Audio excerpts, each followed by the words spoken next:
empieza realmente con un sueño, sin recursos, sin dinero, sin capacidades económicas, financieras, sin capacidades técnicas, sin capacidades de, por no decirlo, de ningún tipo. Pero eso también nos lleva a nosotros a que nos basemos fundamentalmente en el propósito. ¿Cuál es el propósito de AGE? ¿Cuál es nuestro propósito como persona? ¿Cuál es nuestro propósito como empresa en este mundo en el que estamos viviendo? Y para nosotros es inspirar, crecer y transformar un mundo sin límites. Hablamos de un mundo sin límites porque nosotros empezamos en Perú, en un entorno bastante difícil y que hoy, gracias a Dios, nuestra marca más vendida es Bicola, que es la cuarta marca más vendida a nivel mundial. Y si comparamos en los países donde estamos, seríamos el tercer embotellador más grande del mundo, porque hay países donde no estamos, pero a nivel global, entre todos los embotelladores, hoy estamos entre los 10 embotelladores más grandes en el mundo. Yo siempre cuento la historia empezando por una analogía que me gustó, un día lo oí y contaban de un par de turistas que iba por una zona muy descampada, muy pobre. Estos dos turistas encuentran una casa donde vivía una familia, padre, madre y dos hijos. Llegan estos turistas, le dicen, ¿y de qué viven? Y los de la casa le dice, pues nada, nosotros tenemos nuestra vaquita, nos da la leche, tomamos todos los días. ¿Y por qué no hacen otras cosas? No, porque estamos cómodos.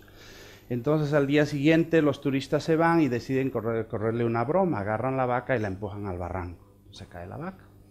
Y vuelven en 20 años y cuando regresan después de 20 años encuentran la zona con riego tecnificado, ya había una casa hacienda, había grandes proyectos de desarrollo en la zona y tocan a la casa hacienda y le dicen, oye, venimos acá porque hace unos años estuvimos acá y había una familia muy pobre. Y sale el mismo señor y le dice, sí, era yo. Y le dice, cuéntame qué les ha pasado. Pues nada, le dice, nosotros hace 20 años éramos una familia muy pobre, lo que hicieron, y nosotros vivíamos de una vaquita que nos daba la leche y nos alimentábamos de él. ¿Y qué pasó? Un buen día encontramos nuestra vaca muerta. ¿Y qué hicieron? Al vernos apretados con hambre, pues empezamos a darnos cuenta que a nuestro alrededor había grandes oportunidades que antes por la comodidad no lo habíamos visto. Es así que empieza la historia familiar nuestra, porque a nosotros nos mataron la vaca. Mis padres hasta los 60 se dedicaban a la agricultura. En el 60 tuvimos un presidente, Velasco Alvarado, que expropió todas las tierras. Después de unos juicios, mi padre de los 78 le dieron las tierras, empezamos en familia a trabajar. En el año 80 llegó Sendero Luminoso, un problema político de terrorismo en Perú, que seguramente muchos de ustedes han oído, donde costaron cerca de 70.000 vidas. Yo no sé si hoy en la guerra de Irak hay 70.000 muertos, pero en Perú tuvimos 70.000 muertos en los 10 años de terrorismo.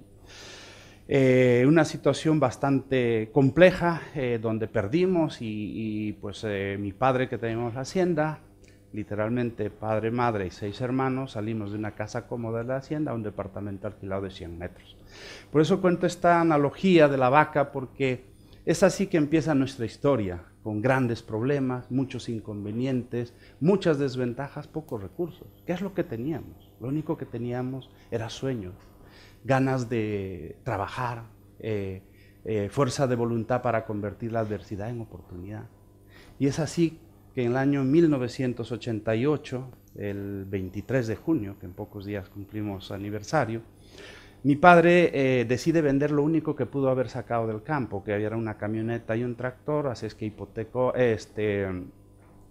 la casa, que estaba a 100 metros de la Plaza de Armas, que gozábamos de una cierta protección familiar. Vendió el tractor, el único que le quedaba, porque lo único que sacamos de la hacienda fue un tractor y una camioneta, porque tenía 4 ruedas, porque el resto se quedó. Luego hacían fogata con las ventanas y puertas de la casa, perdieron todo, perdimos las cosechas y todo. Y en ese momento, pues con los $7.000 que vendió el tractor y los $23.000 en un banco de fomento, empezamos este gran sueño, con apenas 15 personas. Es así que iniciamos en un medio bastante complicado. Ayacucho fue la cuna del terrorismo, como decíamos, 70.000 muertos. Hemos vivido en la época de finales de los 90, justo cuando lanzamos. un proceso de hiperinflación, borramos 6 ceros en la moneda, inflaciones del 6000%, secuestro, dificultades. Y nuestra historia empieza porque probablemente los embotelladores tenían plantas en la capital, pero no en Ayacucho. Entonces, en un momento donde hay riesgos extremos en las carreteras porque secuestraban los camiones, robaban los camiones, lo que hacían, el coste de transporte se incrementaba, y como el coste de transporte se incrementaba, los productos también se incrementaban, pero no solo los productos que producíamos nosotros, sino también pues, el azúcar, el pan, la leche y todo lo que teníamos que nosotros traer de la capital, porque Ayacucho era una ciudad, hasta ahora sigue siendo pobre, de apenas 150,000 personas. Y es así que empezamos a trabajar 24 horas al día, 7 días a la semana. Yo ya cuento como anécdota. Para esto era importante empezar a identificar nuestra estructura, nuestro diseño de negocio, y trabajamos durísimo con los hermanos hasta el 90-91, donde nuestro padre nos dice que él ya decide que debiera dar un paso al lado, y nosotros los hermanos, los 5 hermanos, formamos AGE. Para formar AGE pues es bastante interesante porque empezamos a hacer nuestro primer plan estratégico en el año 1991, donde ya mi padre decide que los hermanos tomemos el control, basado en la experiencia que había tenido de perder las tierras en Ayacucho y perder todo lo que había tenido en los años, ¿no? Y empezamos nosotros en el año 1991 con una visión de haber vivido los últimos 10 años de desarrollo desde Ayacucho hasta Lima. El desarrollo de nuestro no fue de la noche a la mañana. Primero estuvimos en Ayacucho, luego fuimos a Huancayo. En Huancayo hicimos nuestra planta ya como los hermanos, con una planta con una inversión de apenas de $20,000. En aquel momento dijimos, ¿cómo vamos a hacer una empresa los hermanos si tampoco teníamos recursos? Hicimos nuestro plan estratégico en el año 1991, donde hicimos análisis de nuestras debilidades. Las debilidades, pues no teníamos grandes marcas, no teníamos grandes capacidades, no teníamos grandes recursos, no teníamos productos conocidos, ni siquiera botella, porque las botellas eran botellas de cerveza genéricas y nosotros les poníamos las etiquetas de cerveza. Y muchos niños compraban porque decían, mira papá, estoy tomando una cerveza, pero era una gaseosa con etiquetas nuestras que identificaban el sabor. Entonces eso nos ayudaba y nos reducía el capital de trabajo.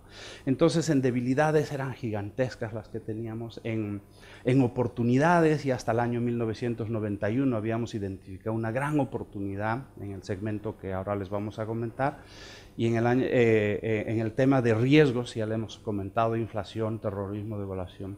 Pero pese a eso veíamos nosotros que podíamos trazarnos un sueño de estar entre las 10 empresas más importantes del Perú. Y decíamos, ¿cómo vamos a trazarnos el objetivo de estar entre las 10 empresas más importantes del Perú si estás haciendo un planeamiento con $20,000? Estábamos alquilando una casa de 200 metros cuadrados para poner unas máquinas que tenían más de 100 años de antigüedad. Entonces empezamos a definir y a encontrar o a buscar nuestras fortalezas, y los hermanos trabajamos durante 4 horas para intentar buscar una fortaleza y no teníamos ninguna. La oportunidad estaba clara y fortalezas ninguna, y después de 4 horas decidimos encontrar o poner ganas de trabajar. Y lo único que empezó en este proceso de movernos es esas grandes ganas de convertir la adversidad en oportunidad. Es así que empezamos a preguntarnos, ya después de 10 años de trabajo, cuál iba a ser el futuro de Perú. En ese proceso de desarrollo desde Ayacucho, por las diferentes regiones del Perú, vivimos unas campañas bastante duras para frenarnos nuestro desarrollo. Y era importante que decía Ignacio, hoy Perú tiene un ingreso per cápita de $5,000, pero si vamos y hacemos un análisis de la población, Perú representa solo el 0.38% de la población del mundo y menos del 1% del Producto Bruto de América Latina. Y para nosotros eso se convertía en una oportunidad, y que en el año 1998 nos empezamos a preguntar, si nosotros seguimos en Perú, no salimos de Perú, ¿cuál va a ser el futuro de nuestra compañía? Y nos preguntamos, ¿nos globalizamos? ¿Empezamos a salir al mundo o nos globaliza? Porque si nosotros no ganamos capacidad, una mejor escala en términos de volumen, si no ganamos una masa crítica más importante, si no empezamos a tener volúmenes diferentes, era muy frágil nuestra permanencia en en el Perú. Por eso es que intentamos salir basado en nuestro público objetivo. Este análisis lo hicimos en el año 1991, donde ya teníamos claridad en nuestro público objetivo. Si hacemos un análisis de la pirámide socioeconómica, el segmento A en el Perú más o menos gana $5.000, pero representa solo el 1.5% de la población. El segmento B gana más o menos $2.500 al mes y representa aproximadamente el 13.5% de la población. A veces la sensación de bajo coste da connotación de barato, de mala calidad, mal producto, pero para nosotros la estrategia de Value for Money, que está AGE o low cost de forma clara, es eficiencia en la cadena de valor de toda la compañía. Nosotros usamos la mejor tecnología, los mejores procesos, los mejores insumos, los mejores ingredientes para además ofrecerle un producto de buena calidad a precio justo. Lo que no hacemos es burocracia, otros gastos. Tenemos que ser humildes y tenemos que mantener una estructura y con compañía bastante plana, con un objetivo único: vender un producto internacional de precio justo. Y vamos a ir, me quedan pocos minutos, y esto es la presencia hoy en todos los países donde estamos, y siempre decimos un buen producto no tiene por qué ser caro y un producto de precio justo no tiene por qué ser malo. Tenemos hoy 150 centros de distribución en los 24 países enfocados en ciudades más relevantes, y tenemos un modelo de distribución especial vía el concepto de Econored para llegar a las ciudades más lejanas o los pueblos más pequeños en cada uno de los países donde operamos. Llegamos directamente a más de 2 millones de puntos de venta en todos estos países, donde manejamos directamente en las ciudades más importantes. Un estilo diferente de hacer empresa, en efecto, rompimos las reglas, pero siempre somos respetuosos de las leyes vigentes en cada uno de los países donde estamos. Nuestra competencia está basada en nuestra incompetencia. Nosotros no pensamos en lo que están haciendo nuestros competidores, nosotros pensamos en nuestra incompetencia y cómo mejorar diariamente nuestros procesos productivos. No estamos viendo qué es lo que están haciendo ellos, sino cómo puedo yo ser eficiente y eficaz cada vez haciendo mejor las cosas internamente.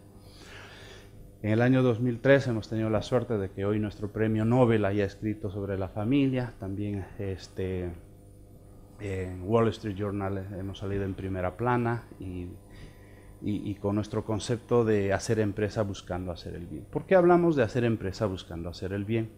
Con nuestras marcas y productos, lo que hemos logrado es que las categorías crezcan.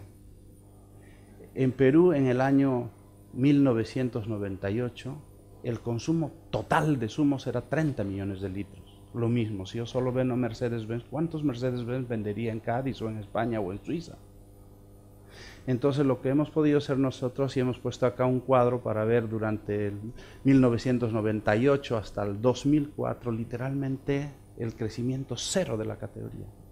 Ingresamos nosotros con un producto, con una estrategia nueva, y cómo somos capaces de explotar de 40 millones de litros a cerca de 400 millones de litros. Hacer empresa buscando hacer el bien, en medida que nuestro foco estratégico es democratizar el consumo, hacer que se consuman más productos, pues obviamente contratamos más gente, transportamos más, empleamos más gente y pagamos más impuestos. Ese es nuestro concepto al final de hacer empresa buscando hacer el bien. Pero este concepto es muy parecido también en el agua. En el año 1998, en 1999 el consumo total de agua era más o menos 6 millones de litros. Y para 2003 está cerca de 600 millones de litros. O sea, de 6 millones a 60 millones, un cero, a 600 millones, otro cero. Y por eso es que nosotros decimos, nosotros no competimos con nuestros competidores. Lo que estamos en la categoría es de democratizar el consumo, hacer que más gente pueda consumir nuestros productos, que más gente pueda tener coches. No nos preocupa quitarle un porcentaje del mercado a nuestros competidores. A nosotros lo que nos preocupa y lo que nos mueve es hacer que estos mercados exploten, que las categorías crezcan. Este es otro caso. Hoy en Perú tenemos una bebida deportiva que en el año 1999 la categoría era inexistente.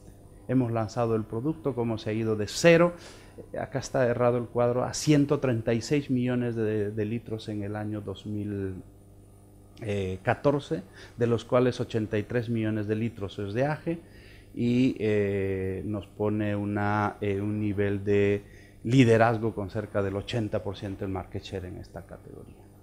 Entonces, esa es un poco la historia de AGE, y ya para terminar, pues les quería contar que hoy ya tenemos al año 2015, con suerte, inaugurando justo este mes, el 27 aniversario. En junio estamos lanzando 2 países a la vez, Nigeria y Egipto. Y termino mi presentación haciéndoles, porque tengo muchos datos, pero me dieron 25 minutos, me faltan 8 segundos, pero yo sí les quería leer 2 cuadros que para mí son relevantes de tiempo. 2 cuadros que para mí son muy relevantes. Richard Foster, de la Universidad de Yale, sostiene que la longevidad de las mayores corporaciones del mundo de Standard & Poor's 500 han caído en más de 50 años en el último siglo, pasando de una media de 67 años de vida a 15 actuales. Y él cree que para el año 2027 se prevé que el 75% de las firmas de Standard & Poor's 500 habrán sido reemplazadas por otras. Esto lo tomé del diario El País, en España, hace 1 año y medio. Entonces, hoy tenemos operaciones en Indonesia. Yo quería terminar, para no dilatar más, leyendo una frase que lo hemos hecho propia de Albert Einstein, que creo que va a ser oportuno. No pretendamos que las cosas cambien si siempre hacemos lo mismo. La crisis es la mejor bendición que puede suceder a las personas y países, porque la crisis trae progresos. La creatividad nace de la angustia como el día nace de la noche oscura. Es en la crisis que nace la inventiva, los descubrimientos y las grandes estrategias. Quien supera la crisis se supera a sí mismo sin quedar superado. Quien atribuye a la crisis sus fracasos y penurias violenta su propio talento. Y respeta más a los problemas que a las soluciones. La verdadera crisis es la crisis de la incompetencia. El inconveniente de las personas y los países es la pereza para encontrar las salidas y las soluciones. Sin crisis no hay desafíos. Sin desafíos la vida es una rutina, una lenta agonía. Sin crisis no hay méritos. Es en la crisis donde aflora lo mejor de cada uno, porque sin crisis todo viento es caricia. Hablar de crisis es promoverla, y callarla en la crisis es exaltar el conformismo. En vez de esto, trabajemos duro, acabemos de una vez con la única crisis amenazadora, que es la tragedia de no querer luchar por superarla. Muchas gracias.